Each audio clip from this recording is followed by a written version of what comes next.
Bonjour et bienvenue dans ce nouveau numéro Parole d'expert. Aujourd'hui, nous avons choisi de nous intéresser à la bienveillance au travail. Alors bien évidemment, cela s'accompagnera d'une réflexion sur sa compatibilité ou non avec un objectif de performance. De plus en plus, les acteurs du monde du travail, entre autres, sont appelés à davantage de bienveillance. Alors bienveillance envers leurs collaborateurs, envers la planète, mais aussi envers eux-mêmes. Car oui, c'est prouvé, on peut développer la qualité des relations dans son entreprise, donner du sens au travail de chacun sans rogner sur sa réussite.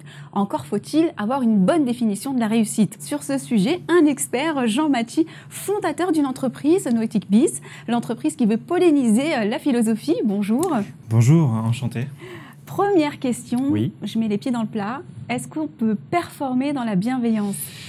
Alors je suis tenté de dire que oui, bien sûr, mais que du coup, derrière votre question, se pose la question de savoir ce que c'est évidemment la bienveillance. Comment le manager fait pour être légitime en fait aux yeux de son manager? Je pense que c'est ça la question qui se pose derrière la bienveillance. Parce qu'au fond, la question se pose, comment je fais autorité auprès de mes managers? Alors, il y a le charisme, c'est-à-dire le don naturel, la faculté à emballer la foule. Il y a, je dirais, l'expertise. Et puis, autrefois, j'ai envie de dire, et c'est là où ça devient intéressant dans votre question, c'est qu'autrefois, il y avait le statut. C'est-à-dire, j'obéis parce que t'es mon manager, quoi. Comme autrefois, je provoque, j'obéis parce que c'est papa qui dit ou c'est maman qui dit, quoi. Et finalement, là se pose une question, c'est qu'est-ce qui a remplacé le statut surtout? Parce que, l'expertise, ça existe toujours, le charisme aussi, mais finalement, le statut, on voit bien comment ça marche plus. Pour un tas de raisons que peut-être on évoquera ensemble. Le statut marche plus. Du coup, la question se pose, comment on fait? Eh bien, il y a ce fameux mot de bienveillance. Et à mon avis, ça a quelque chose à voir avec, moi, manager, je vais t'obéir, toi, manager, je caricature, si tu es bienveillant avec moi.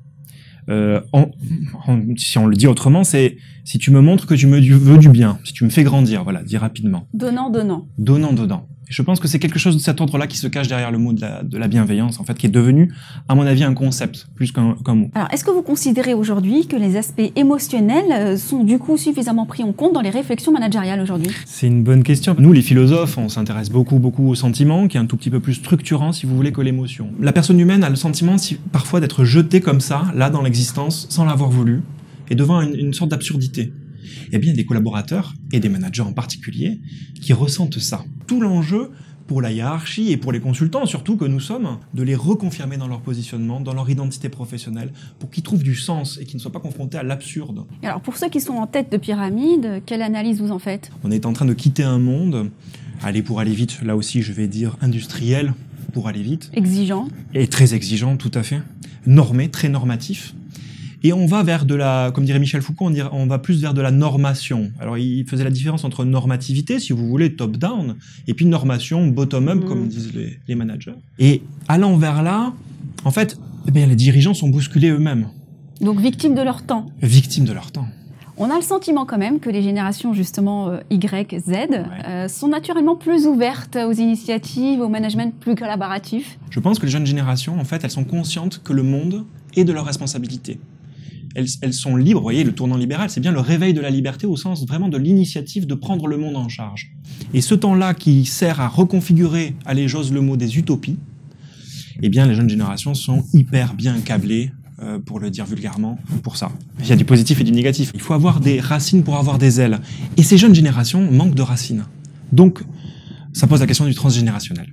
Un compromis à trouver. Un compromis à trouver. Alors, vous êtes l'un des cofondateurs d'une entreprise qui s'appelle Noetic Biz. Quelle en est la genèse et quelle est sa philosophie surtout? Alors la genèse, en fait, c'est assez particulier. C'était qu'au départ, en 2013, quand nous avons fondé cette société, il s'agissait de prendre soin par la philosophie. Et donc on s'appelait Counseling Philosophy, pour reprendre un concept anglais, parce qu'à l'international, il s'est développé un mouvement autour de la philosophie pratique, faire redescendre la philosophie dans la pratique, et l'idée qu'on pouvait prendre soin par la philosophie. On s'est focalisé sur l'idée que la philosophie, finalement, est une méthode, une superbe méthode, pour l'appropriation du changement des collaborateurs. Et là, on a donc changé de nom. On s'est appelé les abeilles noétiques. C'est en référence explicite à un penseur aujourd'hui qu'on admire beaucoup, en tout cas pour sa pensée. C'est Bernard Stiegler. Notre vision de fond, c'était que dans toute période de transformation et de changement, à chaque fois qu'on interviendrait, on interviendrait pour rétablir deux choses, l'esprit critique et la confiance. On connaissait l'intelligence émotionnelle, mais chez Noetic Biz, vous avez conçu une formation qui s'appelle l'intelligence interactionnelle.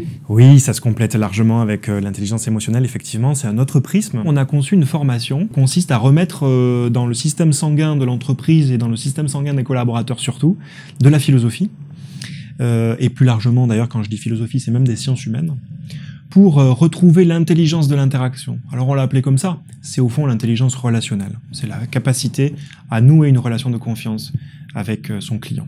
Du coup, comment est perçu ce type de démarche par vos clients?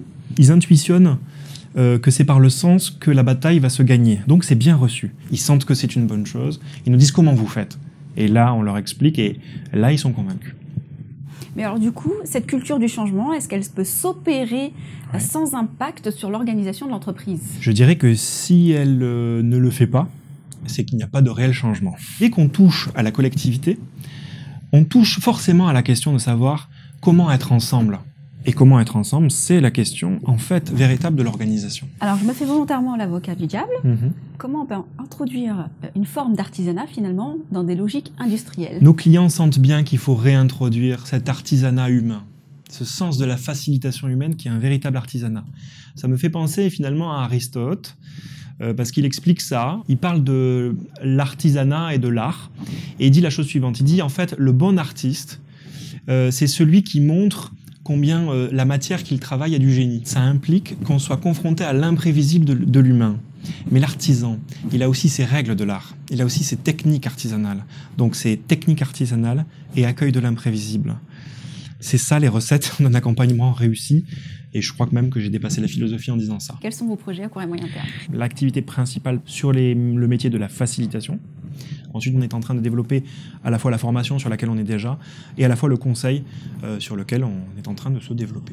Merci infiniment pour votre expertise et pour vos initiatives. Merci à vous de nous avoir suivis. On se retrouve bientôt pour un prochain numéro de Parole d'Expert.